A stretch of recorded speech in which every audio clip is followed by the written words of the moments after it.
That 1,000 years of no dinner bit was pretty funny. All comedy is derived from fear. Let's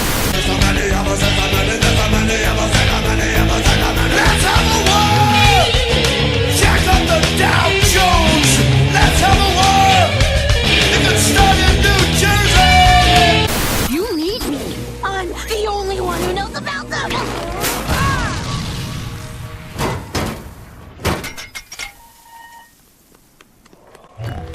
What on earth? Sick. There's bits of her all over. Nope, she's right here. And now she's in the temple. But I still don't understand why a ghost needed a high-tech battle suit. Stop! They're gonna see you! Freedom is mine! You will all fear me! Rose, I know you're in there. I can let you out. We'll be together again. No. Oh, no!